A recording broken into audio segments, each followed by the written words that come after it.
Tension ले रे छौरा तोरे रही गेलो सुन बेटा होई गेलो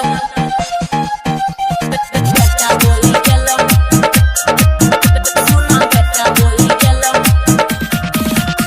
आ टेंशन ले रे छौरा तोरे रही गेलो सुन बेटा होई गेलो। एक शादी के छौरी तू ससुरा में गेलही ससुरा में गेलही ससुरा में गेलही हमारा बता दे कोई बेर भातारा के देलही भातारा के देलही भातारा के देलही। एक शादी के छौरी तू ससुरा में गेलही हमारा बता दे कोई बेर भातारा के देलही। आ टेंशन नहीं ले रे छौरा तोरे रही गेलो सुन बेटा होई गेलो आ रहो छठियार रात भोज होई गेलो सुन बेटा होई गेलो आ टेंशन नहीं ले रे छौरा तोरे रही गेलो सुन बेटा होई गेलो बेटा होई गेलो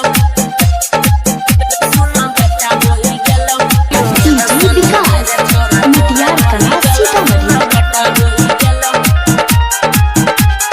नई पति एबो तू तो हमारा ठकई छे हमारा ठकई छे हमारा ठकई छे गे रोजो रात दिन तू भातारा लंग सुतई छे तारा लंग सुतई छे तारा लंग सुतई छे गे नई पति एबो तू तो हमारा ठकई छे रोजो रात दिन तू भातारा लंग सुतई छे। कोइली नादानी हमर भारी पड़ गेलो सुन बेटा होई गेलो आ रहो छठियार रात भोज होई गेलो सुन बेटा होई गेलो आ टेंशन नहीं ले रे छौरा तोरे रही गेलो सुन बेटा होई गेलो बेटा होई गेलो सुन बेटा होई गेलो डीजे विकास मिटियार कला सीतामढ़ी। बेटा होई गेलो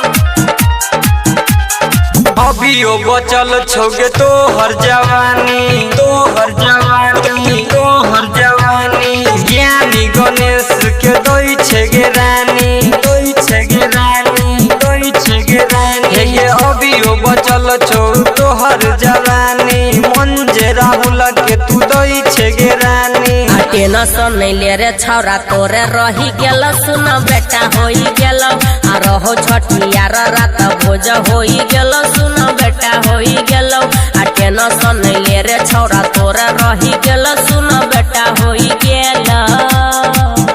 एक शादी के छौरी तू ससुरा में गेलही हमारा बता दे कोई बेर भातारा के देलही। आ टेंशन नहीं ले रे छौरा तोरे रही गेलो सुन बेटा होई गेलो आ रहो छठियार रात भोज होई गेलो सुन बेटा होई गेलो आ टेंशन नहीं ले रे छौरा तोरे रही